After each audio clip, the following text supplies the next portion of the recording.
sendo que tem 930, 260 mil, 930 mil mortes, né, e 260, ó, quase beirando 1 milhão já, né? No Brasil, isso aí já está 4 milhões 345 mil casos confirmados e 182.006 mortes. Isso são dados de hoje pela manhã da World Health Organization. Basicamente, o coronavírus, ele vem da família Coronaviridae, né, da ordem Nidovirales, aqui. Existem 4 espécies mais prevalentes de coronavírus, né, que são essas 4 aqui que mais ocorrem comumente, e mais recentes, essas 3 outras apareceram, que é na China em 2002, que é o SARS-CoV, né, o síndrome da angústia respiratória, SARS-CoV, no caso pode ser chamado de SARS-CoV, que é em torno de 774 mortes na ocasião. Em seguida veio o MERS-CoV, na Arábia Saudita, estava muito relacionado também à infecção em camelos, né, o camelo transmitia. E o último agora, esse mais recente, que a gente está vivendo essa pandemia, que é o SARS-CoV-2, né, agora é 2019, 2020, também originado na China. Tem ele 96% de semelhança do genoma de outro coronavírus, que é do morcego, né? Marcelo até vai falar um pouco, talvez mostrar isso rapidamente, né? E também com seu hospedeiro intermediário, que é o pangolim, que é uma espécie de tatu. Aqui, acredito que todos já conhecem, mas só mostrando como é que é a estrutura do coronavírus. Ele tem a proteína spike, que é outra proteína de aderência, de ligação na membrana e entrada na célula. A proteína envelope, tem a proteína N, o genoma de RNA e o dímero de hemaglutina esterase. Ele precisa de um receptor para entrada, assim como o HIV usa o CD4, CCR5 para entrar dentro da célula. Foi visto que o SARS-CoV-2 ele entra através do receptor da enzima conversora de angiotensina 2 e também da proteína TMPRSS2. A partir da entrada da célula, então ele entra e começa a replicar e causar a infecção per si, né? Diversas células do nosso corpo e órgãos expressam o ACE2, chamado de ACE2. Então, tem expressão no corpo todo, né? Eu chamo a atenção mais para o pulmão aqui também, né? Que tem nas células alveolares, epiteliais alveolares, e células da vasculatura pulmonar, que é um dos locais mais acometidos do SARS-CoV-2. Aqui, basicamente, é o curso clínico da doença bem rapidamente. Tem um período de incubação, uma fase de infecção sintomática, que está relacionado também com a resposta viral, e está como característica de febre, tosse, e isso inicia, a partir desse momento, uma resposta do nosso organismo, que nesse momento inicial é super crítico e necessário.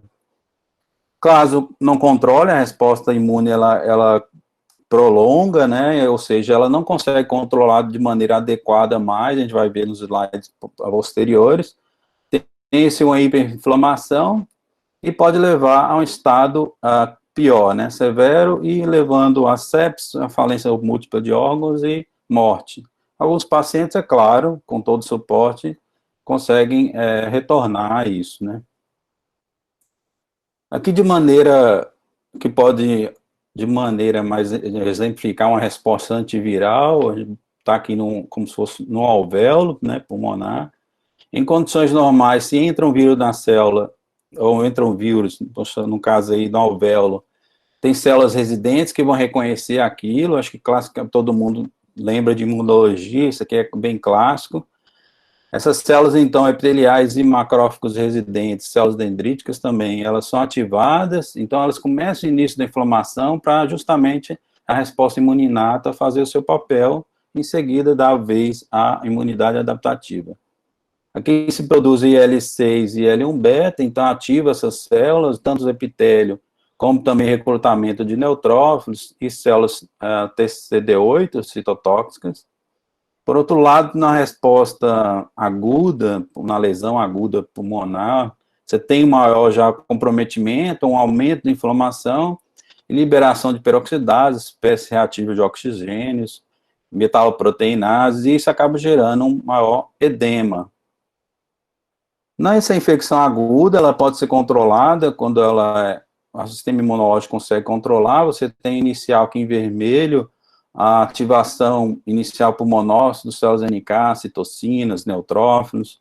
Em seguida, tem a ativação, ou em paralelo, da imunidade adaptativa, já começa a recrutar linfócitos T citotóxicos, células T helper, linfócitos B que vão produzir anticorpos contra esses vírus. Em seguida, para vocês verem, a carga viral, ela reduz à medida que se aumenta a resposta imune adaptativa.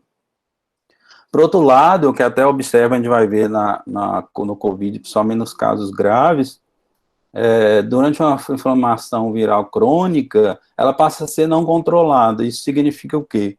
Que as células da resposta imuninata, elas vão permanecer por maior tempo, vão ser recrutadas para locais da infecção com maior tempo e vão permanecer lá, levando ou lesionando os órgãos desse indivíduo acometido pelo SARS-CoV-2.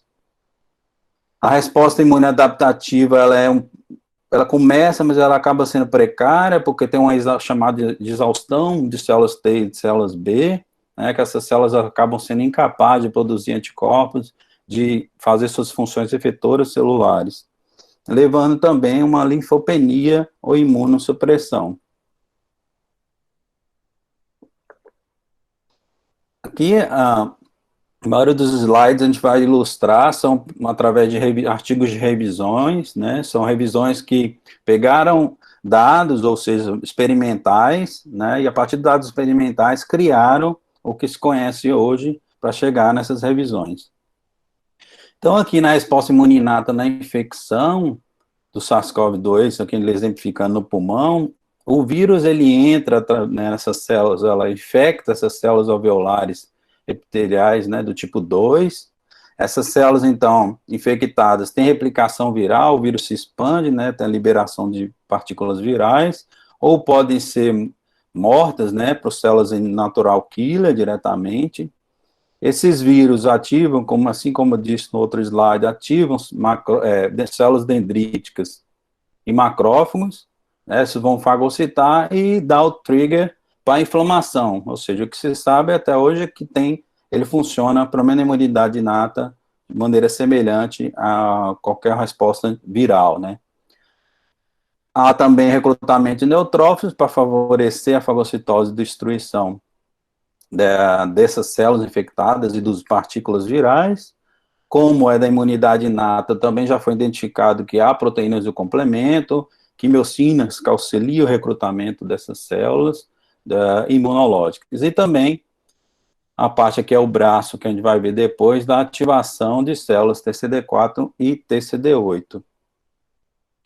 No processo inflamatório, depois que inicia a resposta imuninata, né, então, quando ela é controlada, se faz uma liberação de citocinas de uma maneira equilibrada, tem recrutamento celular e consegue ter uma resposta antiviral adequada. Quando você pega, durante a infecção viral, tem uma replicação muito acentuada de vírus, ou isso sem a gente colocar ou comentar em casos de obesos, diabéticos, entre outros, já tem associado com pior prognóstico e facilitação de replicação viral.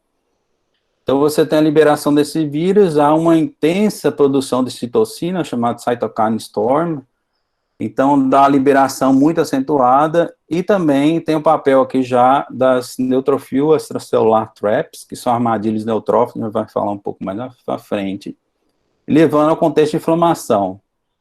Essa cytokine storm, ou em português, tempestade de citocinas, ou ainda algum outro sinônimo, hipercitocinemia, né, ela é deflagrada no momento que se entra, o vírus dá a entrada na célula, você tem uma liberação, ativação dessas células, como eu disse, e acaba sendo desfavorável, porque essa ativação, né, a ligação de células epiteliais, endoteliais com células residentes, acaba liberando muitas citocinas, como já foi descrito a IL-18, IP-10, MCP-1, que é um importante recrutador de monócitos, né, e também outras citocinas, como TNF-alfa, IL-6, IL-17, entre outros fatores estimulantes de colônia.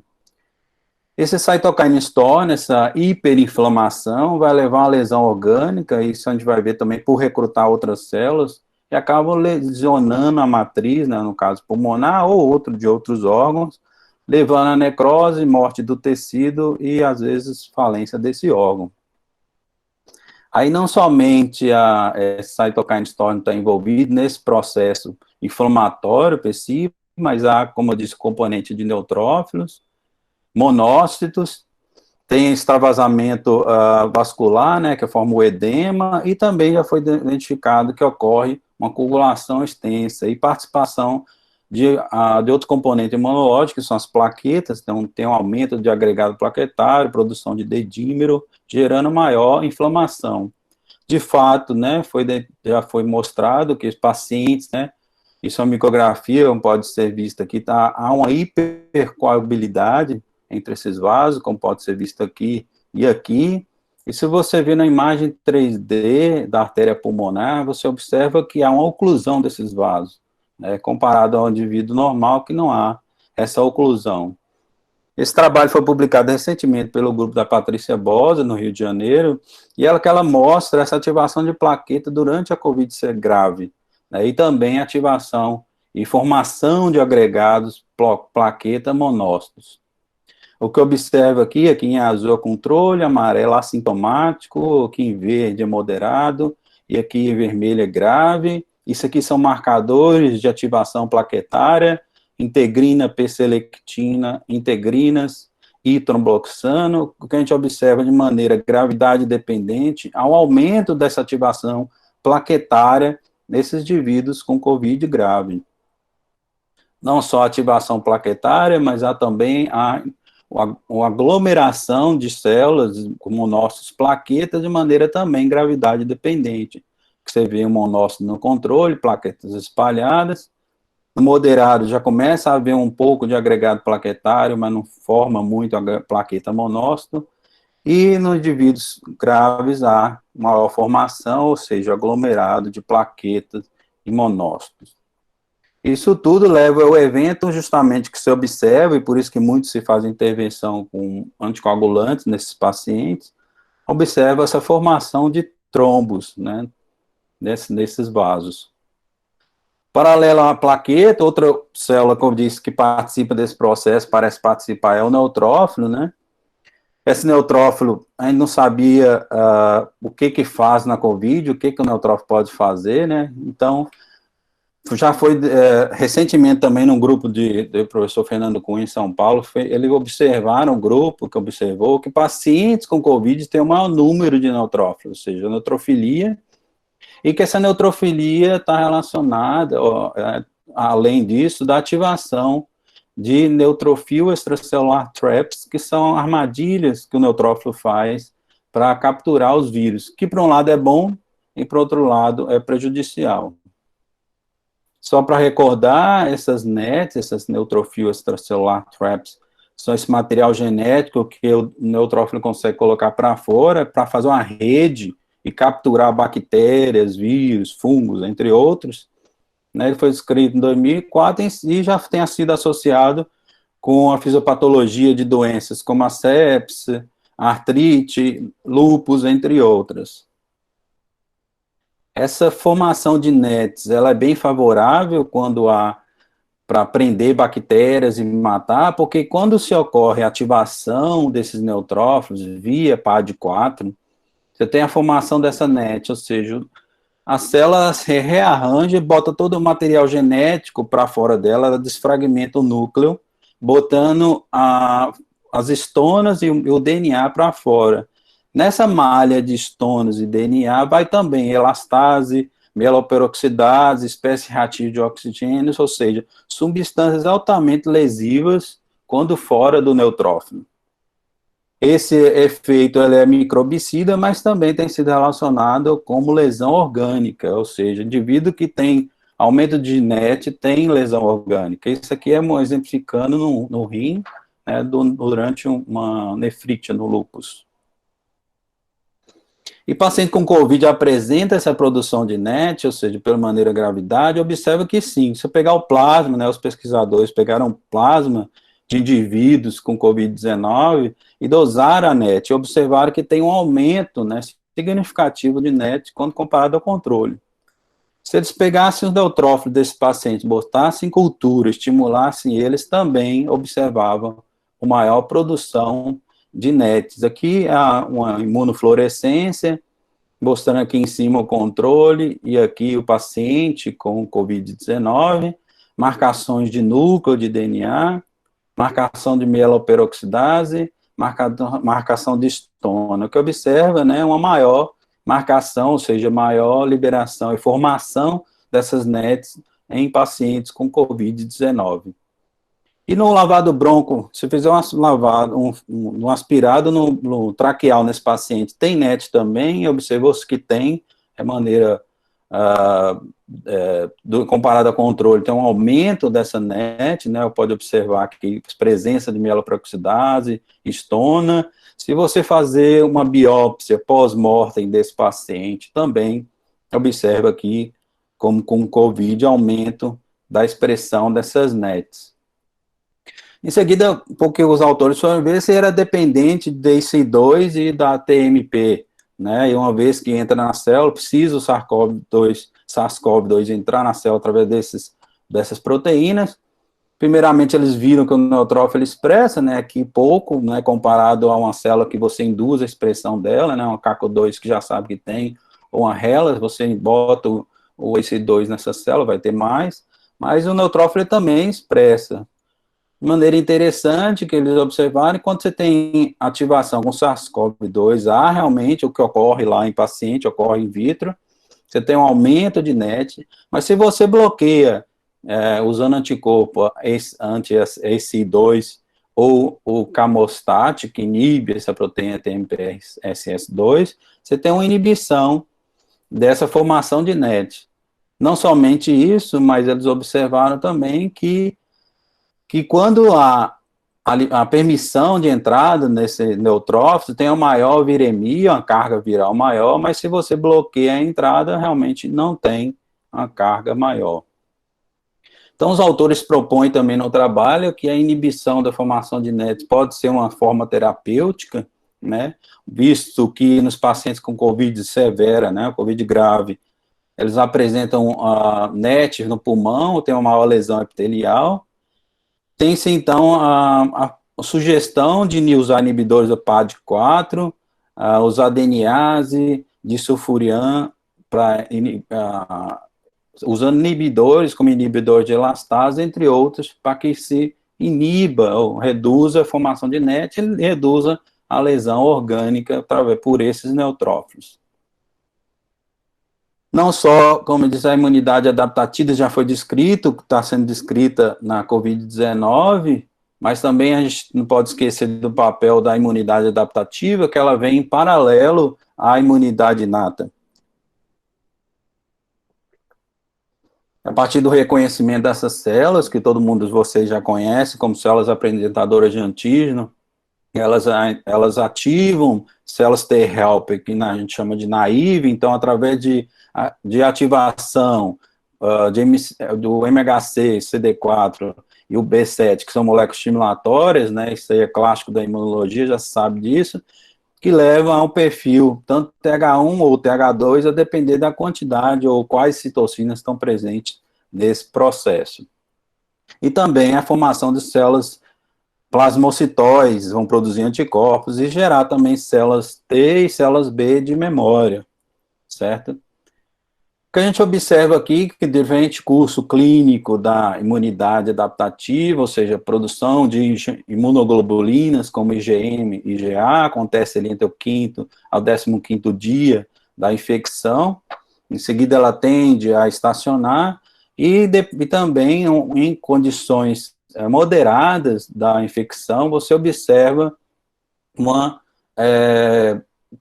satisfatórios níveis de imunoglobulina nos casos moderados. Por outro lado, em casos mais graves, há também um aumento exacerbado de imunoglobulinas.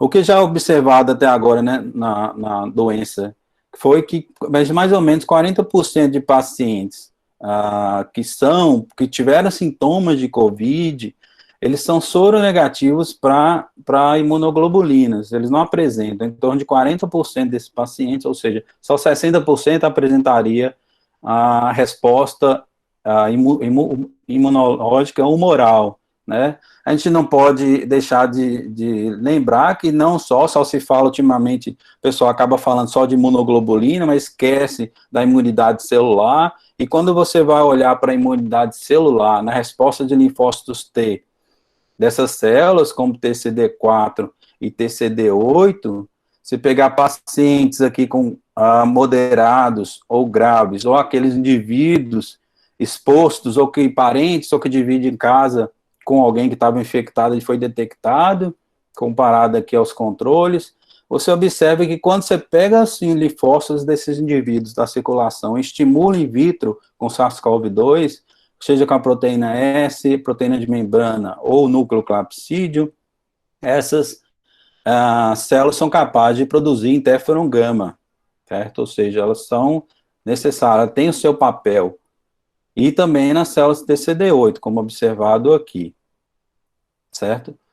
E também na resposta T, se você olhar a resposta geral dessas células T é quase 100%, ou seja, a parte celular, a imunologia celular, está funcionando.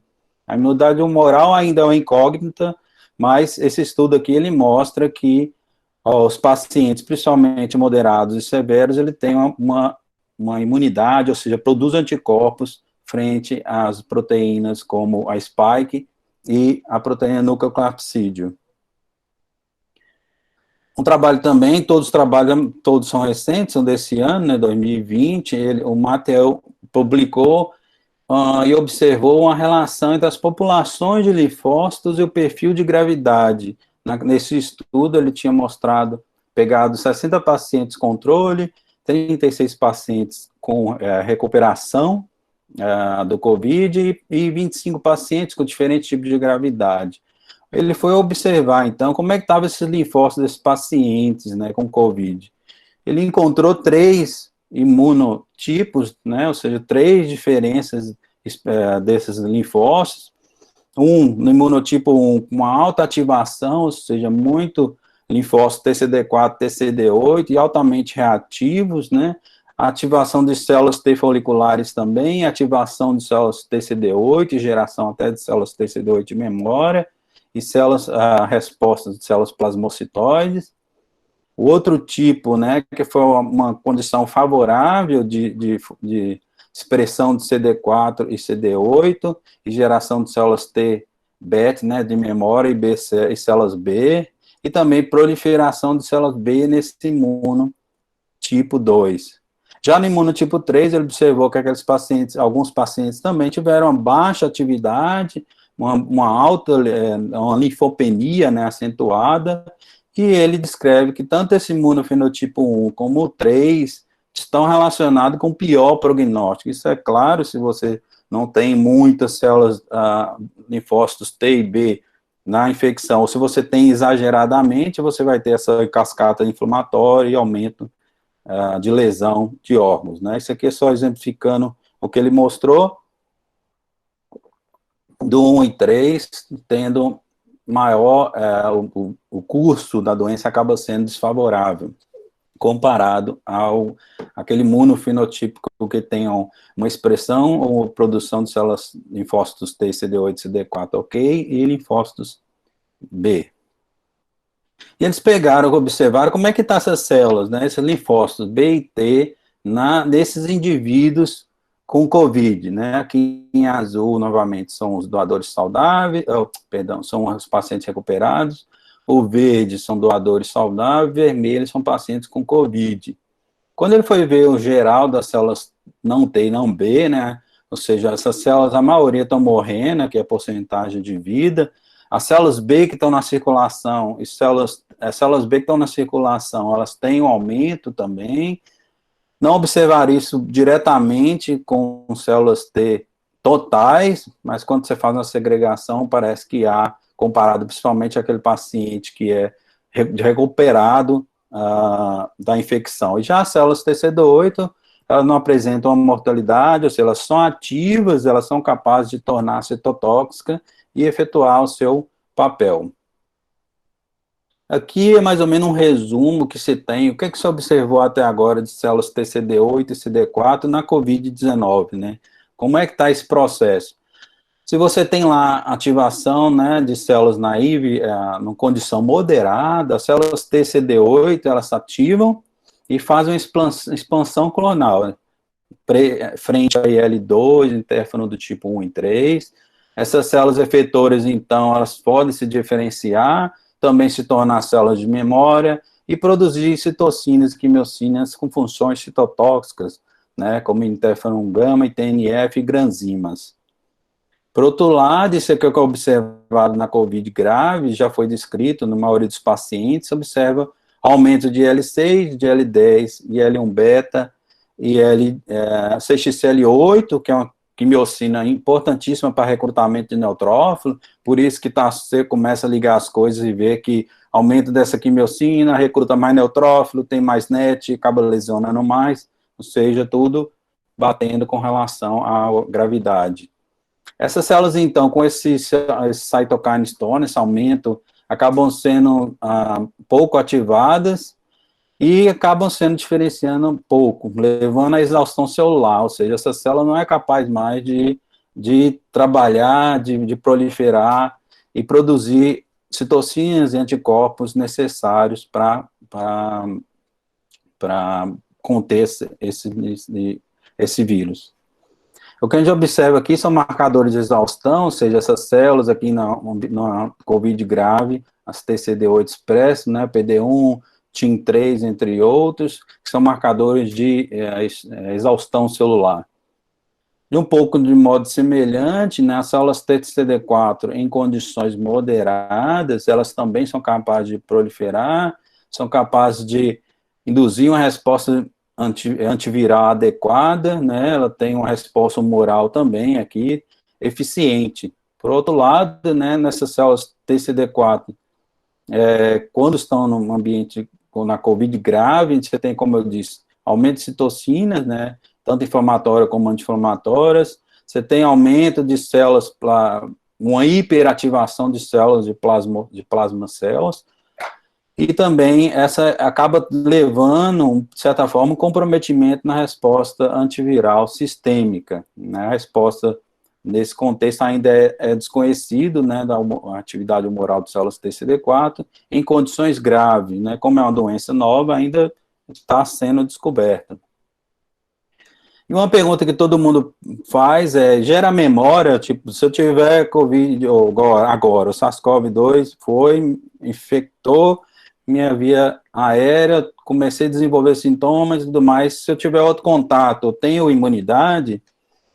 Ainda não é bem claro, mas parece que sim, pelo menos no início, não tem como a gente mensurar mais para frente, mas a partir do momento que você tem ativação, né, de células T, tanto T quanto B, você começa a desenvolver, de certo modo, células de memória, elas não zeram novamente, né, elas mantêm até o momento até agora que se sabe, uma incógnita, ou que não se sabe ainda, como é que vai ser essa resposta, né, a uma reinfecção. Marcelo vai falar um pouco sobre reinfecção posteriormente, ou como é que vai responder o organismo à vacinação, né, posterior. Já tem uns trabalhos também recentes, mostrando que se você pega, depois de um tempo de pacientes recuperados, eles apresentam células T, de memória, né, e também apresentam células B de memória. Se você pegar pacientes recuperados, né, após 4 ou 9 semanas, que os sintomas já se findaram, e pegar esses linfócitos B de memória, estimular eles in vitro contra a proteína S, por exemplo, aqui do coronavírus, eles são capazes de produzir imunoglobulina, certo? Ou seja, mostrando a capacidade de memória, ao menos nessa 4ª a 9ª semana.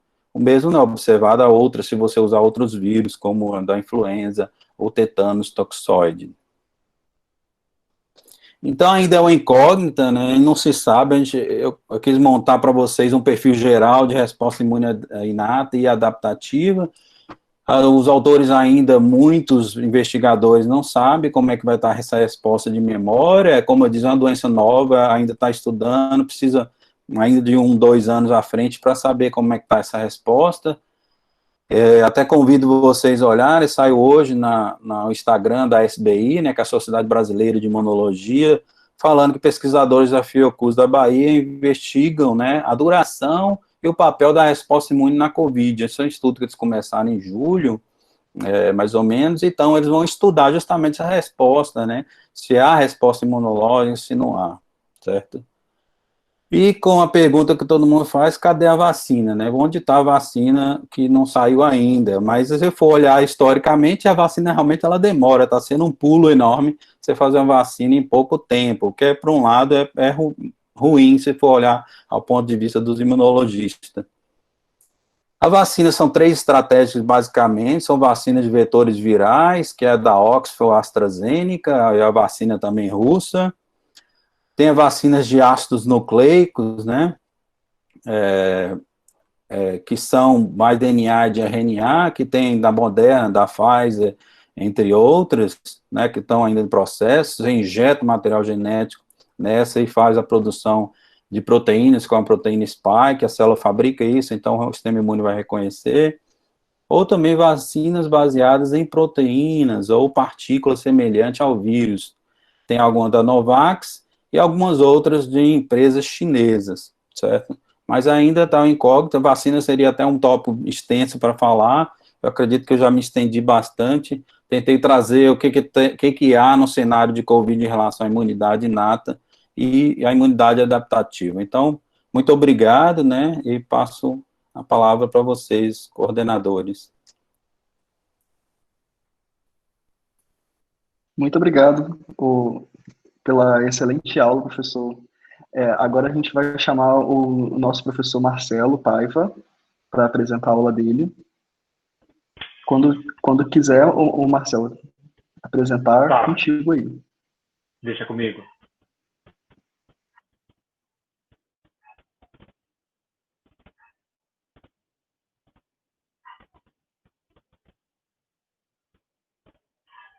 Vocês têm que me dizer aí se estão enxergando isso aí direitinho.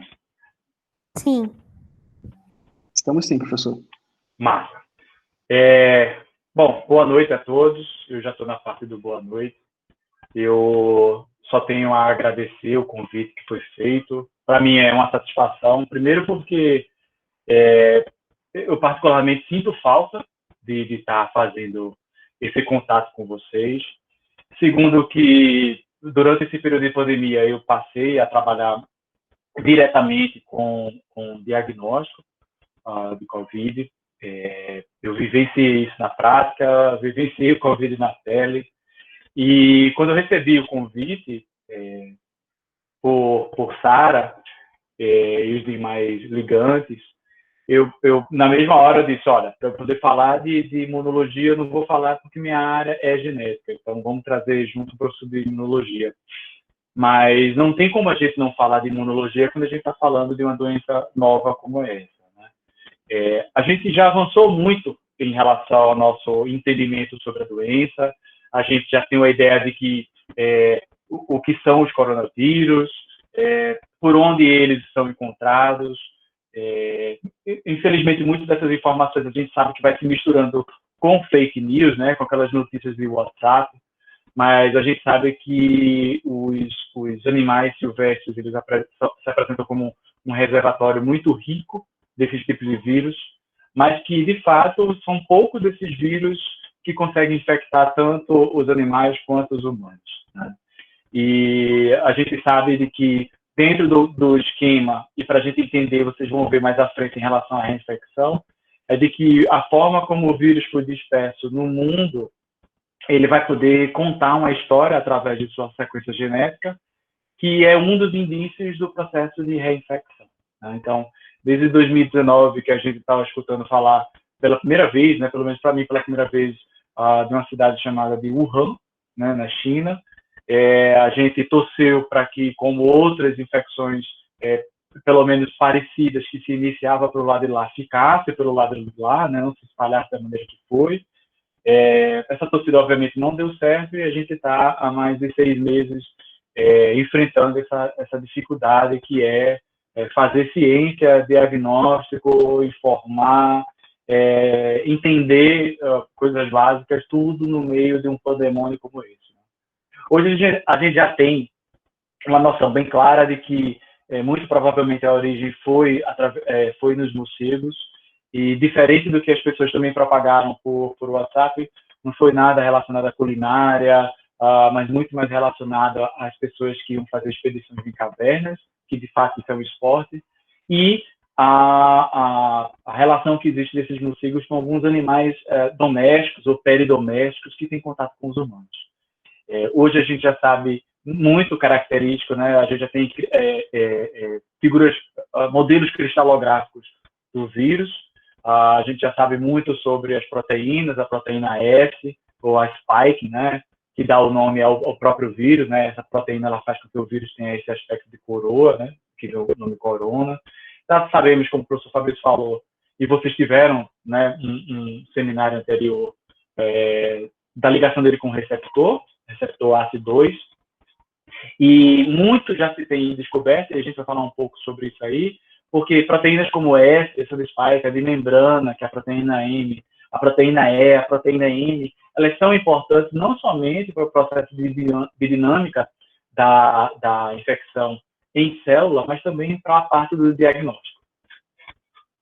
E para a gente entender um pouco dessa parte do diagnóstico, é preciso a gente entender, e eu vou de antemão já dizer para vocês que gráficos como esses, eles são lindos na figura, mas eles são um terror para quem está na prática.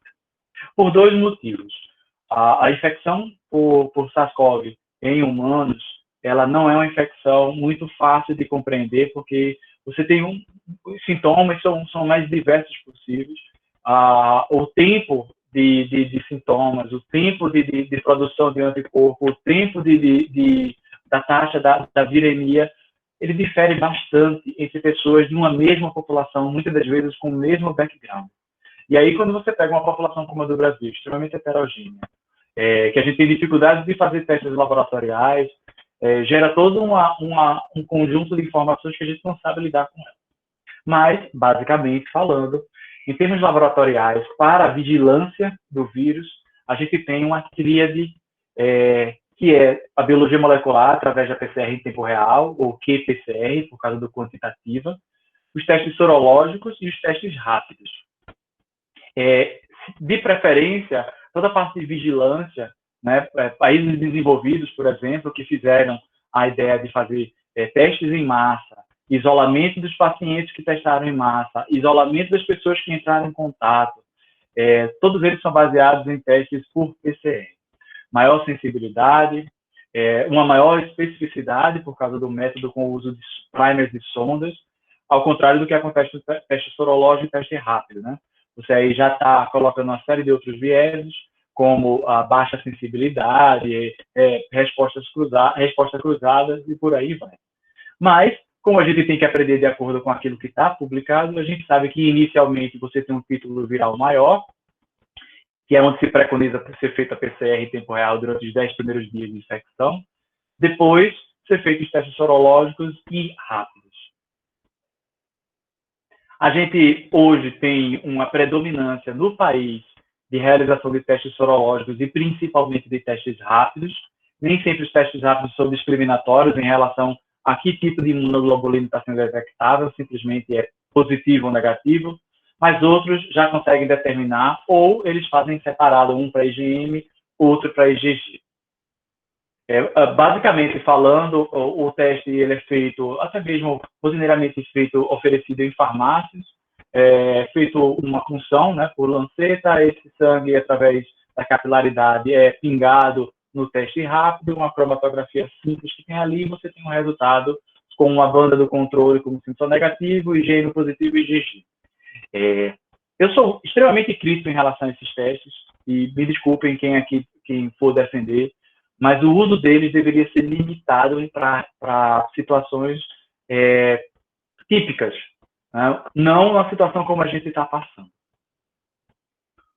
Agora, Se a gente for considerar a parte da biologia molecular, a gente sabe que uma das maiores dificuldades que tem para se fazer esse teste, é o custo, outra são os operadores, três, a gente sabe que é uma técnica extremamente invasiva. Para quem já fez a coleta de swab, sabe o quanto isso incomoda.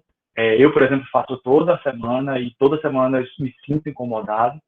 E, por fim, a gente sabe que, infelizmente, no nosso país não tem produção de insumos para a realização desses testes.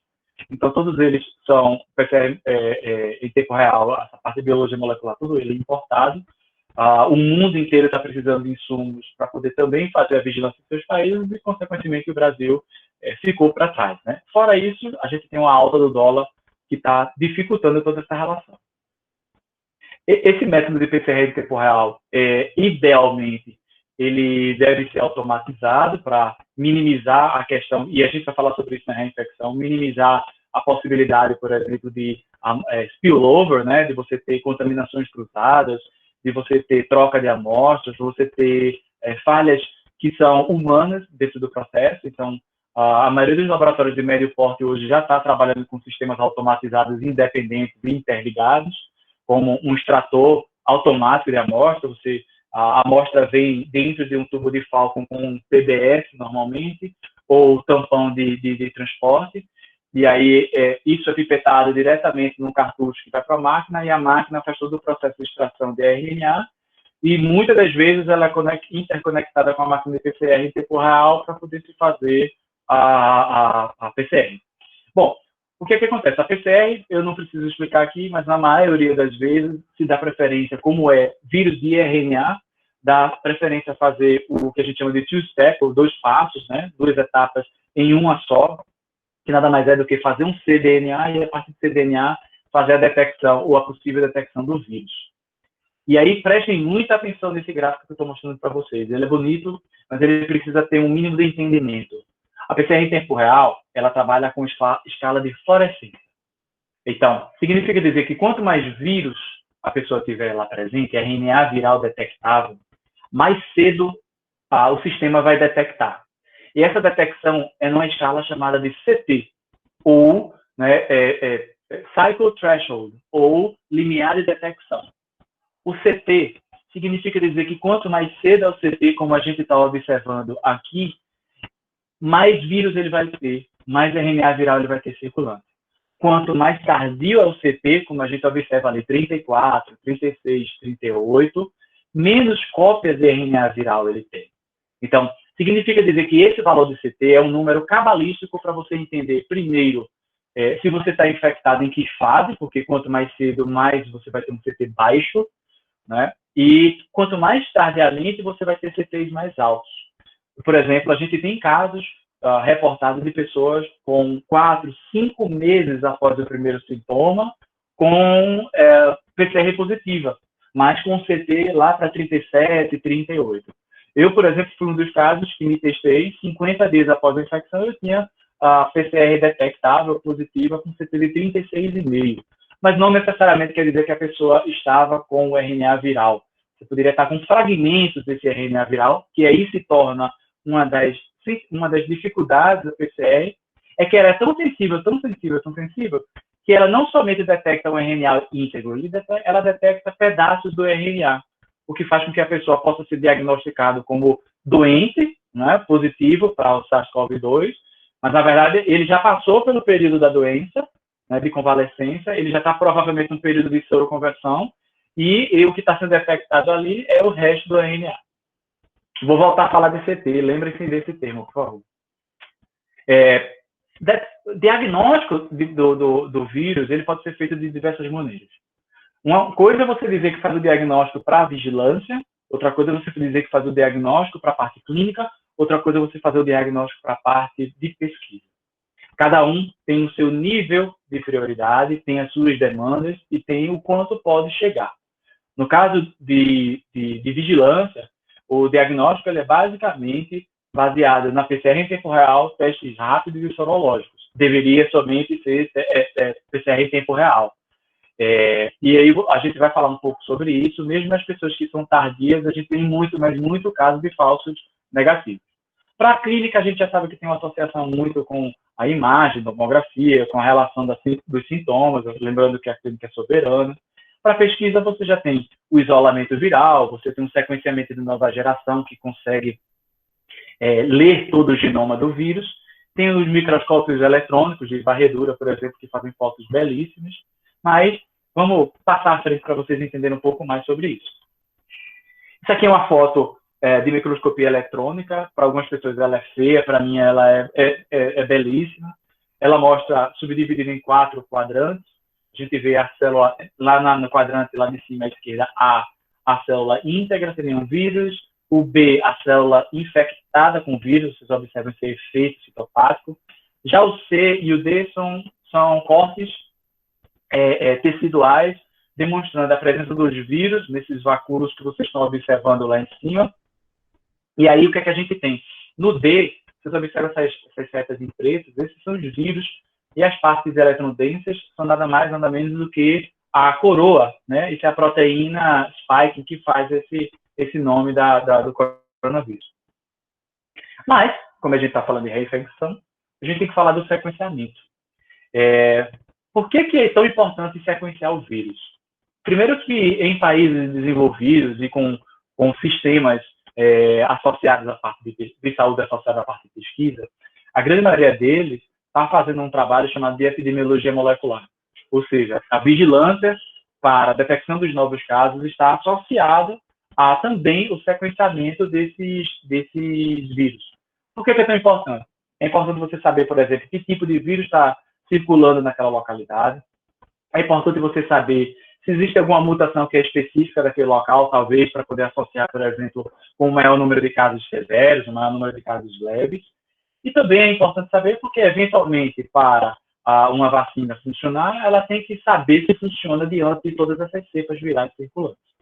Acontece que, quando você faz o sequenciamento, a gente leva em consideração que o vírus, quando adentra a célula, ele entra num mecanismo de replicação viral muito grande. E, na maioria das vezes, esses vírus eles não têm nada para ser corrigido. Eles não são corrigidos. Eles incorporam esses erros, essas mutações, à proporção que vão replicando. O primeiro erro é que as pessoas sempre falam, o vírus está sofrendo mutação. E aí fica aparecendo aquela coisa, né, de filme de terror.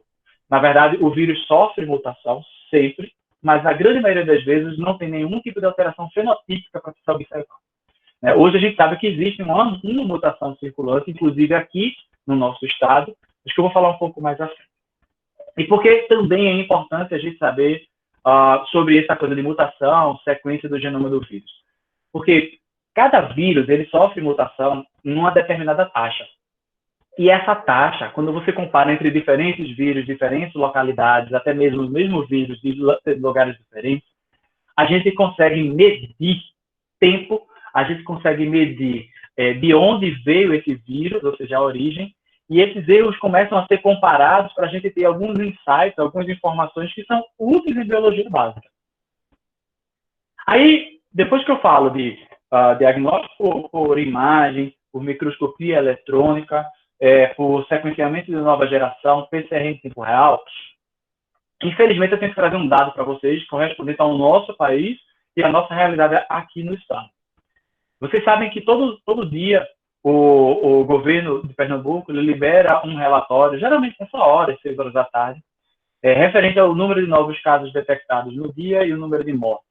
E aí, dentro desse relatório, que ele leva você para um link no Dropbox, hoje, por exemplo, é o do 100º relatório, ou seja, temos 200 relatórios publicados até agora. Ele informa a quantidade de testes que foram feitos nas últimas 24 horas. Então, eu tive, eu retirei a tabela referente ao número de testes, para que vocês entendam, é a tabela número 4 de todo o relatório. A tabela da esquerda para a direita é do dia 1º de setembro, dia 2 de setembro e embaixo 3 de setembro. O que a gente observa? A gente observa que o número de PCRs realizadas pelo LACEN, por exemplo, que é o carro-chefe, o laboratório central, ele se mantém de uma maneira estável, né? Você tem um dia que foi 1.500 amostras analisadas, outro 1.049, o outro 1.255 PCRs em tempo real realizados. Mas se você for olhar para o número de testes rápidos realizados, você vai ver que é na escala do dobro, muitas vezes do triplo de testes rápidos realizados. E o que é que isso quer dizer? Como eu estou trabalhando diante da pandemia na vigilância, fazendo PCR em tempo real para auxiliar o LACEN, eu posso dizer para vocês que hoje todas as amostras que chegam no laboratório, elas têm um índice de positividade de 10 a 15%. É diferente, por exemplo, de quando em maio e junho nós tínhamos um índice de positividade de 65% das amostras. Então, 10 a 15%. Significa dizer, por exemplo, que se você considerar que todo dia são 1.000 casos novos, cerca de 150 deles são detectados por PCR em tempo real, que representam casos ativos, muito provavelmente, se o CT for baixo, mas a grande maioria desses casos são diagnosticados por sorologia e testes rápidos, que não significam que são casos atuais, né, casos ativos. São casos de pessoas que já soroconverteram, como vocês viram lá com o professor Fabrício. Então, como é que a gente vai falar de reinfecção aqui, se a gente não faz PCR em tempo real para saber de todo mundo, a gente não faz isolamento, a gente não faz o teste em massa, como é que a gente vai saber dessa reinfecção, né? Bom, o primeiro ponto que a gente tem que entender é quais são os testes que devemos considerar no caso de reinfecção. Teste rápido não vai ser, sorológico muito menos, né? A gente sabe que para reinfecção, os testes ideais são a PCR em tempo real, com CT baixo, que aí vai, na verdade, significar que ele está replicando ainda o vírus ali dentro, por isso que o CT é baixo, o limiar de detecção dele é rápido. A PCR em tempo real junto, por exemplo, com o sequenciamento de nova geração para poder ler a sequência. Então, se você tem um indivíduo com a reinfecção, a ideia é você, no primeiro teste e no segundo teste, pegar o vírus desses aí, ler o vírus e ver se tem diferença entre eles. Se for o mesmo vírus, a gente não pode dizer que é uma reinfecção. Tá? O terceiro é você fazer uma cultura celular, em que você prepara células que são permissivas. Hoje você tem, por exemplo, células Vero E6, que tem uma mutação que permitem que o vírus entre na célula. Se esse vírus, na hora que você pegar a amostra do paciente, coloca nessa cultura, e essa cultura você observa a replicação, as células mudam de morfologia, você pode até, inclusive, corar, utilizar anticorpo, é um indício bom de você saber se aquele vírus está replicativo, por exemplo, depois de 4, 5 meses. É um bom sinal de reinfecção, né? Só que a gente precisa, quando fala do termo de reinfecção, que já está na moda, eu estou ouvindo todo santo dia, desmentindo mentira de WhatsApp, a gente precisa falar que termos de reinfecção requer evidência científica. E aí, essa evidência vem da natureza fisiopatológica do paciente e, obviamente, laboratorial.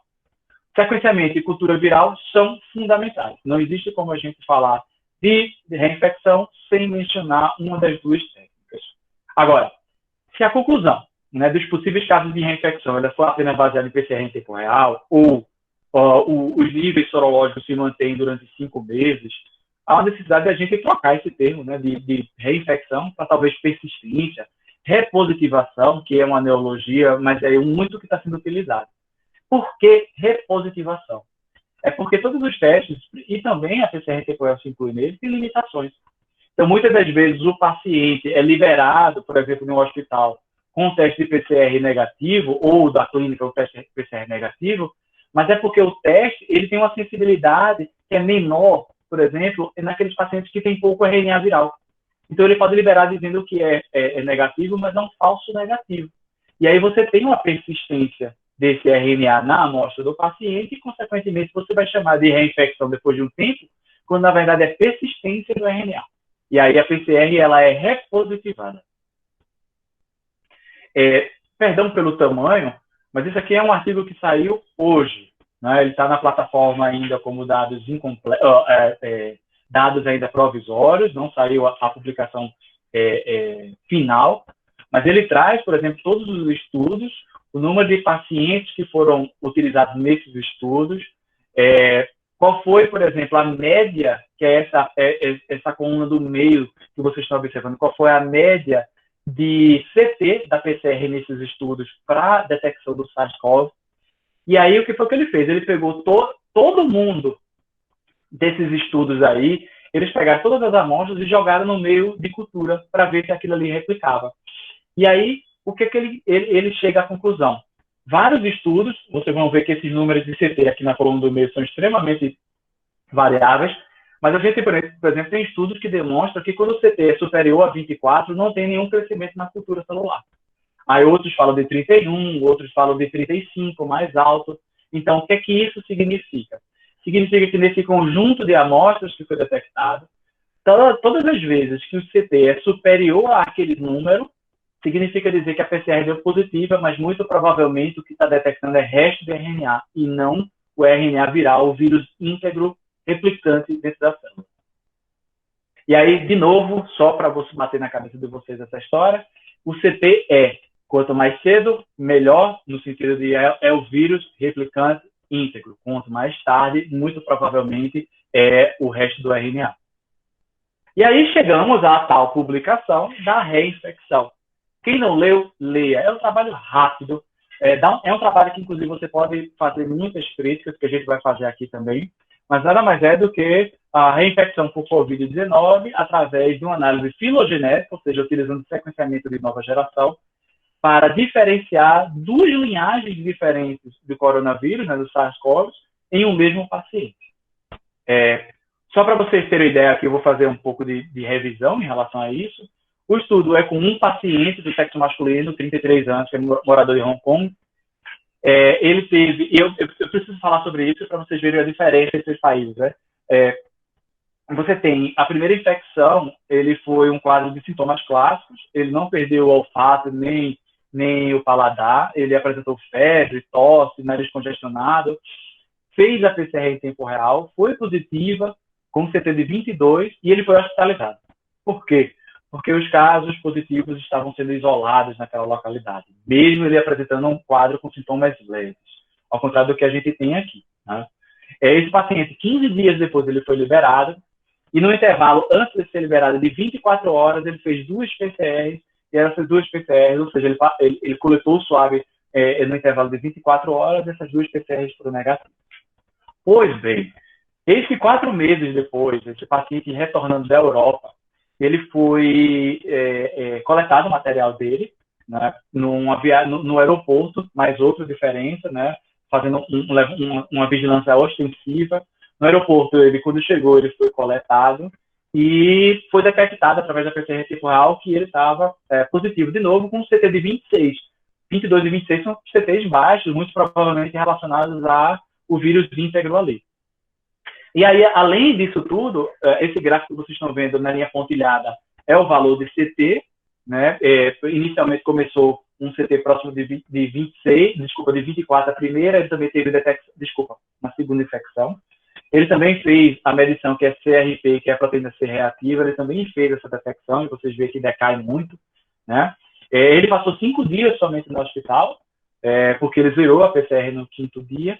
Mas o mais intrigante de tudo isso é que, se você for pegar, eles fizeram um método de detecção de IgG, um método da Abbott, que inclusive esse método o fabricante bate no peito para poder dizer que tem 100% de sensibilidade. E aí ele foi negativo em 3 coletas. 3 dessas coletas foram entre a primeira e a segunda infecção dele. Então ele não produziu IgG, né? Só que no 5º dia, ele deu positivo para IgG. No 5º dia da segunda infecção. No sequenciamento, e permitam-me mostrar isso aqui é uma árvore filogenética. Na hora do sequenciamento, a primeira infecção ficou na parte de baixo, né, que vocês estão observando em vermelho, que foi em março de 2020. A segunda infecção ficou em agosto. Ele passou a fazer parte de um outro clado, né? Quando a gente fala clado, são esses galhos que tem aí, e aí quando isso acontece, essa diferenciação, isso dá indício de que é um vírus que veio de outro local, né? Ele não tem a taxa de mutação tão elevada para mudar tanto e de repente se tornar outro dessa forma. Por incrível que pareça, o SARS-CoV-2 não tem uma taxa de mutação alta. E aí o que é que se observou? Tem uma diferença de 23 nucleotídeos entre um vírus da primeira infecção e da segunda. Tem vários códons soft, ou seja, códon de paradas ao longo do vírus que não tem na primeira. O primeiro genoma jogou todo mundo para um clado que tem os genomas que são dos Estados Unidos e Inglaterra, ou seja, os genomas iniciais. E o segundo genoma foi jogado para outro clado lá em cima, que está os genomas da Europa. Então, isso foi bem interessante porque o próprio indivíduo ele estava retornando de uma viagem que tinha passado por esses países. Então, resumindo, né? Ele teve uma PCR positiva no primeiro episódio, Depois ele testou IgG negativo após o primeiro e durante o segundo episódio, só veio testar no 5º dia IgG positivo. E aí, obviamente, eu tenho que polemizar, né? A polêmica é, as pessoas consideram como reinfecção um teste de PCR feito no paciente lá na primeira infecção. Qual a possibilidade desse teste, por exemplo, ter sido um falso positivo ou uma contaminação cruzada? Isso pode acontecer, né? E aí, por mais que a gente levante, enquanto cientista, esse tipo de questionamento, não desconfiando dos dados, porque os dados de sequenciamento são robustos, eis que eu me deparo hoje com um outro caso de reinfecção, agora nos Estados Unidos, e que muito provavelmente vai sair a publicação nos próximos dias de um grupo de pesquisa lá de Yale. E o mais importante, eles não só fizeram PCR temporal como sequenciamento, mas também isolaram e viram nas duas infecções que o vírus se replicava em célula da mesma maneira. Aí fica algumas perguntas, né, quando a gente fala de reinfecção, né, para dizer assim, realmente é infecção. Primeiro, qual é a frequência dessas reinfecções? Diante de um cenário que você tem quase 30 milhões de novos casos, ou mais do que isso, você ter um caso é extremamente raro. Claro que diante de um cenário de subnotificação, isso pode ser um pouco maior. A segunda pergunta é, as reinfecções, eles vão gerar, né, o segundo caso, vão gerar indivíduos assintomáticos, indivíduos com a tempestade de citocina, por exemplo, como você falou pelo professor Fabrício. Né? E, por fim, essa reinfecção tem algum tipo de implicação para as vacinas? Essa terceira pergunta eu posso dizer. As vacinas que hoje estão em fase 3 estão mais avançadas, a gente está falando de Sinovac, a da Pfizer, a da Oxford, essas três, elas testam em laboratório, obviamente, estão testando nos países que ainda estão endêmicos e todas elas aparentemente continuam tendo eficiência. E aí eu quero agradecer mais uma vez a vocês. Sinto muito porque foi rápido, mas foi para tentar casar o tempo com o professor Fabrício. E fico aberto aqui para as perguntas que vocês tiverem. Obrigado, pessoal. Muito obrigado, professor Marcelo, pela excelente aula. Tiveram algumas perguntas aqui no chat, eu acho que Igor vai apresentar agora essas perguntas, aí vocês vão poder responder. Tudo bem? Igor, contigo agora. Bilo, gratidão, grande mestre, gratidão, professor Fabrício, também pela aula incrível. Deixa eu só pegar aqui, tivemos até agora 2 perguntas.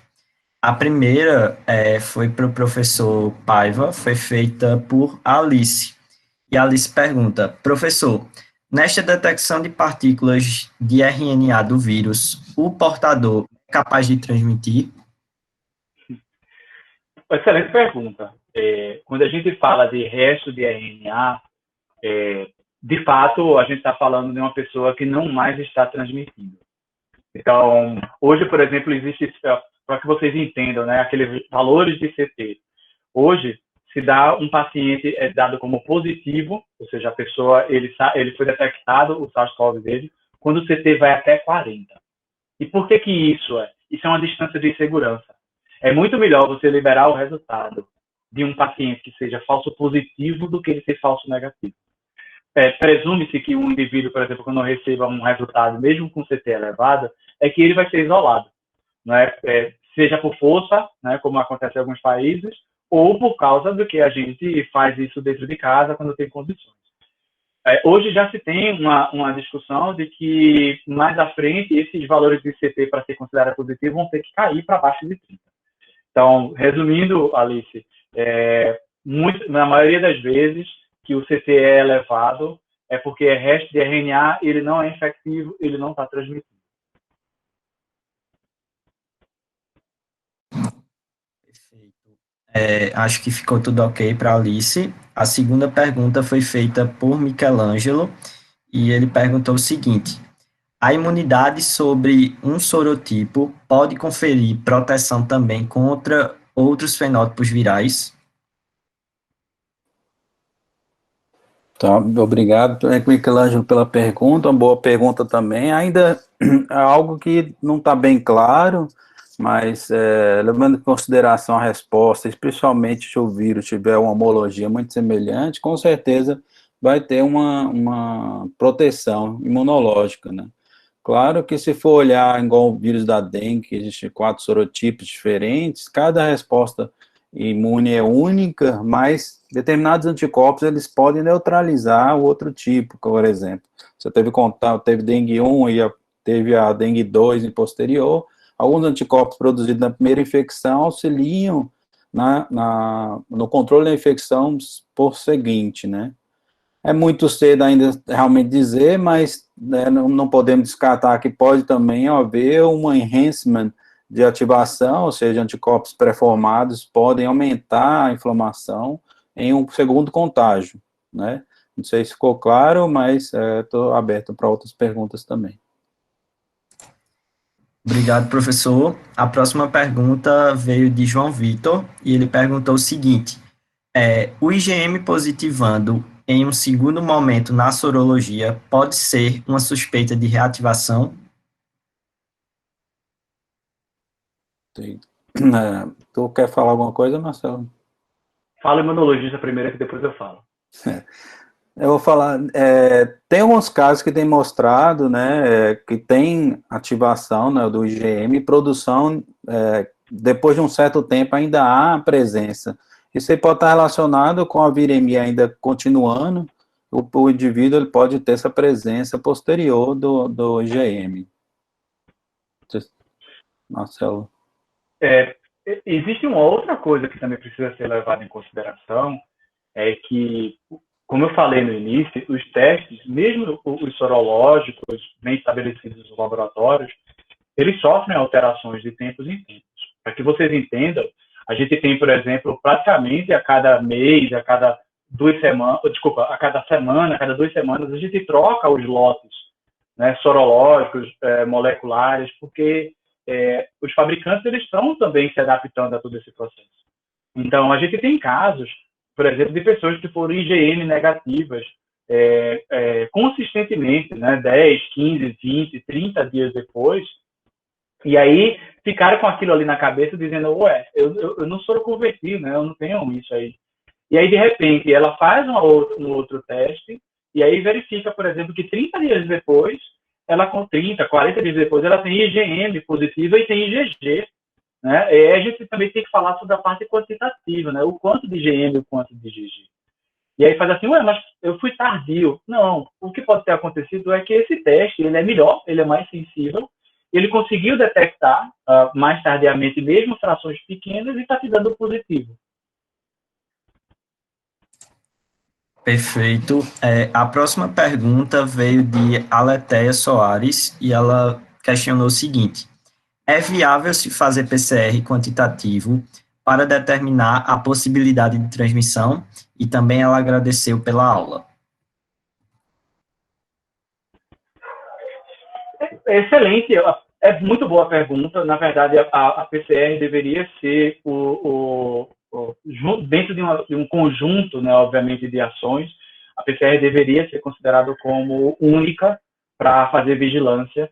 E aí, ela sendo feita corretamente, no tempo correto, que for, os valores do ICT vão dizer, né, aquele consenso que eu falei, se a pessoa está com um vírus replicante ou não. Hoje, o que a gente pode simplesmente dizer é que o CT foi detectável, portanto, o indivíduo ele é positivo para SARS-CoV. Mas aí a pergunta seguinte é, sim, positivo mais infectante, dependendo do CT, muito provavelmente ele não é infectante. Mas, para efeitos de isolamento, o ideal é que ele seja isolado por pelo menos 10 dias. Perfeito. Temos outra pergunta aqui, tá? Da mesma pessoa, foi de Aleteia também, e ela questiona o seguinte: em relação aos testes rápidos, foi publicado um artigo na New England questionando a validade de algumas marcas de testes que não tinham sido validados pela Anvisa. Aí ela faz uma sequência de perguntas. O que dizer desses testes? Já melhoramos em qualidade? E os testes feitos em farmácia, dá para confiar? Eu vou dar uma resposta política a tudo isso, tá? E, ao mesmo tempo, vocês vão entender o que é isso. Os testes que foram implementados aqui no Brasil, a grande maioria deles, ele continua, de teste rápido, continua sendo os mesmos, porque foram comprados aos montes, foram comprados, a gente até hoje, por exemplo, recebe teste rápido referente à compra lá de março, de abril. Continuam sendo testes péssimos, perdão, para quem tem aceito, para quem possivelmente trabalha com isso, mas são testes ruins em termos laboratoriais. Os testes que são feitos em farmácias são um pouco melhores, mas ainda, com todo respeito, estão dentro da categoria de testes ruins. Eles servem como um screening muito básico. E, assim, aquele artigo que saiu na New England, ele foi maravilhoso, mas a gente precisa ter mais artigos para poder embasar isso, né? Por exemplo, uma das coisas que eu sempre falo, né, o fato de você utilizar digital para poder obter o sangue, ele é diferente, por exemplo, de uma punção venosa para você fazer. É claro que a gente está falando de coisas rápidas, né? Seria excelente você ter um projeto que pudesse comparar tudo isso, né? Pegar uma mesma amostra, sabidamente positiva, sabidamente negativa, conjuntos de CTs diferentes e testar todos esses testes. Testar os testes ficou redundante, mas vocês entenderam. Ótimo. A próxima pergunta veio de Ricardo e foi o seguinte: professor Fabrício, em contexto de pesquisa, nós temos uma variedade maior de exames possíveis, mas em um contexto de admissão de um paciente no cotidiano dos serviços, quais os protocolos de teste e exames adicionais poderiam ser adotados para prever diferentes prognósticos? Muito bom, Ricardo. Para pesquisa, realmente temos muito, né? Como você mesmo colocou aí, o Marcelo brilhantemente apresentou, tudo isso pode ser utilizado para pesquisa. Mas agora, para a parte clínica, ou necessário abordar o paciente, né, e conhecer, ainda não tem muitos testes rápidos, válidos, né? Existem, a partir da pandemia, muitos grupos que estão fazendo equipamentos que detectam mais rápido, mas ainda isso não é de uso, né? Não é de rotina, o que poderia ser aplicado futuramente, né? Você ter uma maquininha, algum equipamento, um sensor que detecte isso futuramente, né? O que mais acontece na clínica, ou seja, para receber, é mais o histórico clínico do paciente, os sinais, né, a febre, entre outros, e também, pelo que eu tenho visto, o uso de raio-x ou tomografia para esses pacientes. Mas, infelizmente, para testes que apoiam os sinais clínicos, não existem muitos, não existem ainda. Certo, professor. A próxima pergunta, dessa vez, é para o professor Marcelo, e ela veio de Antônio. Antônio questiona o seguinte: professor, quanto à coleta de mucosa pelo SUAB para o RT-PCR, vi um artigo falando da diferença entre a coleta na nasofaringe e a coleta da saliva. Há esse entendimento dessa análise de diferentes tipos de mucosa por aqui? Assim, vamos lá, a gente está se adaptando e aprendendo em tempos de pandemia, né? A gente vai levando porrada e aí vai ficando melhor. Para vocês terem uma ideia, todo o processo de coleta começou com 2 swabs, né, naso e um oro. Hoje, a gente faz um naso, um oro. Alguns locais fazem somente naso ou oro. E hoje já tem artigos científicos que demonstram a eficiência do teste sendo feito pela saliva. É um processo muito menos invasivo, obviamente, que dá resultados excelentes. Só que a gente não, enquanto vigilância, a gente não teve tempo de colocar isso em prática. Mas o que eu sei da nossa prática e o de que tem publicado, para responder diretamente o que ele disse, já foi comprovado, por exemplo, que dependendo do estágio de infecção, o naso é melhor do que o oro. E a saliva, ele faz uma mediana ali. Mas como a gente não tem tempo para poder fazer esse tipo de coisa, a gente não tem uma população que busca pelo serviço, a não ser que esteja mal, a gente não tem como fazer esses testes.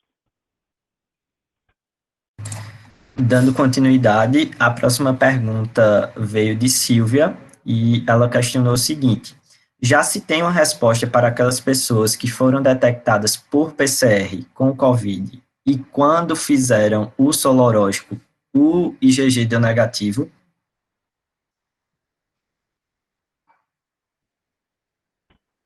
Essa é do imunologista. Essa, respondo, já teve caso já de dar, como eu disse, os estudos até agora apontam que mais ou menos pessoas que tiveram sintomatologia ou até PCR positivo, quando foi procurar o IgG ou até IgM, não achou, ou seja, 40% dessas pessoas são soronegativas. Quer dizer que não desenvolveu uma resposta humoral, possivelmente neles, mas não se foi falado, não é muito buscado também, começou a buscar isso agora, que tem outra imunidade, que é a imunidade celular. Então, a celular desse indivíduo pode ser que ele foi eficaz, né? Não teve um aumento da resposta para ter a produção de imunoglobulinas.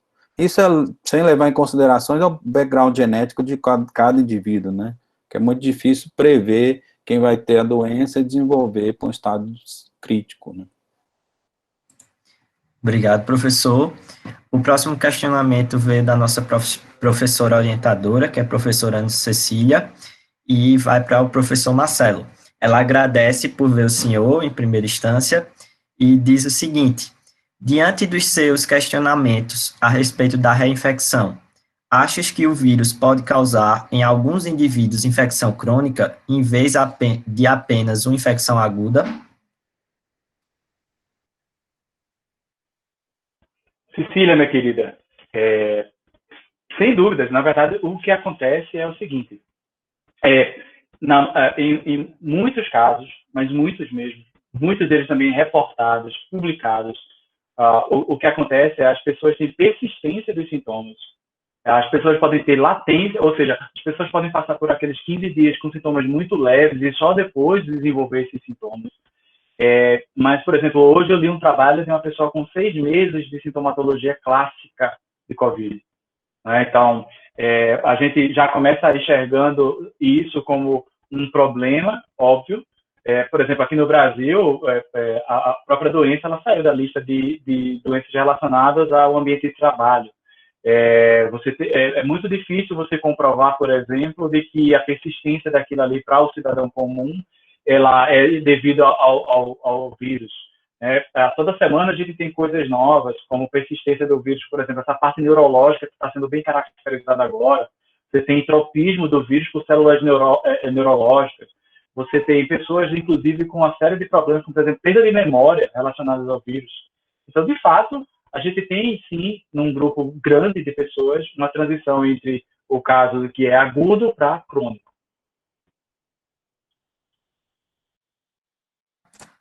Ótimo, professor. Agora temos aqui algumas perguntas. Lembrando que o pessoal pode ficar livre no chat para continuar fazendo perguntas, mas estas foram formuladas pelos ligantes e colaboradores da Liga, certo? A primeira é o seguinte: quanto tempo a resposta imunológica de IgG fica garantida após a infecção por SARS-CoV-2? Muito boa a pergunta. Ainda, como eu até mostrei no slide, tem uma ideia, eu tenho demonstrado até agora, que parece que pelo menos em um ano, ou que já está tendo em curso ainda da doença, tem IgG a níveis detectáveis naqueles pacientes soropositivos, né? Ou seja, que apresentavam o IgM positivo. Ainda é cedo falar se vai ter mais para frente, né? É uma incógnita ainda, porque essa doença tem muitos indivíduos que não desenvolvem, não apresentam sorologia positiva. Mas até o momento, pelo menos até esses meses, né, que já foi investigado, há a presença de títulos mais reduzidos pós-infecção, ou seja, aqueles pacientes recuperaram da infecção. Perfeito, professor. A próxima é a seguinte: tem como realmente ter reinfecção ou são cepas novas de vírus, como acontece com os vírus da gripe?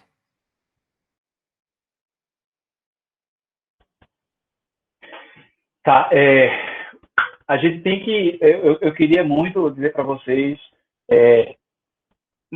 distanciem o SARS-CoV do vírus da gripe, da influenza aí, por um motivo tanto político como científico, né? Para a gente diferenciar isso aí, porque se você parar para poder pensar em taxa de mutação, a taxa de mutação do vírus da influenza é muito superior ao do SARS-CoV, né, do coronavírus. Então, nesse caso daí, a gente está falando, se a gente tiver, de fato, detectando em um paciente com uma janela de tempo grande, com todas aquelas caracterizações de sintomatologia clínica, da parte laboratorial, é reinfecção. É por isso que é tão importante a gente falar sobre essa coisa de taxa de mutação, porque quando a gente vai falar sobre a vacina, é muito provável que uma vacina eficiente, uma vacina boa, ela não vai precisar muito provavelmente, dessa vacinação constante que a gente tem para a influenza. A não ser que a resposta imunológica do indivíduo ela decaia muito rápido. Mas em função de uma nova cepa viral, que ela mudou o que for, com o coronavírus você não vai ter problema, não. Tá? Até agora, para vocês terem uma ideia, a gente tem num cenário pandêmico, em que você tem a escala de dezenas de milhões de pessoas infectadas, a gente tem basicamente um punhado só de cepas virais, e essas cepas se comportam, em sua grande maioria, com exceção de uma, de maneira completamente igual. Ou seja, elas são diferentes, mas fenotipicamente são iguais. Obrigada, professor. Ainda tem mais umas perguntinhas aqui da gente. Eu vou falar elas agora. Boa noite para vocês. Qual o papel da resposta imunológica inata frente ao SARS-CoV-2? Como mostrei para vocês, é lógico que tem mais células, eu não falei de todas, mas a resposta imunológica justamente é isso, que é a clássica da imunologia, é para conter o avanço ou replicação viral, né? Claro que ela, idealmente, você tem esse recrutamento, né, ativação de células residentes, como macrófagos, célula dendrítica, espera-se que essas células tenham uma resposta inflamatória local, né, migrem para linfonodos e façam a apresentação de antígeno e aumentem a resposta posterior, né. E claro que também tem a participação daquele, como eu disse, do neutrófilo, que parece ser bom para um lado, mas em condições graves ou ruins, que são as células da imunidade inata, podem prejudicar a resposta, o desenvolvimento de uma resposta mais adequada. Certo, professor, obrigada. Eu queria, em nome da Liga, agradecer novamente a disponibilidade de vocês e queria pedir, se fosse possível, a gente entrar em outra sala para tirar um print para guardar de recordação e eu mando o link para vocês no WhatsApp, tá certo? Vou parar Ótimo. a gravação aqui. Tá bom, eu que agradeço. Agradeço também, muito obrigado a todos.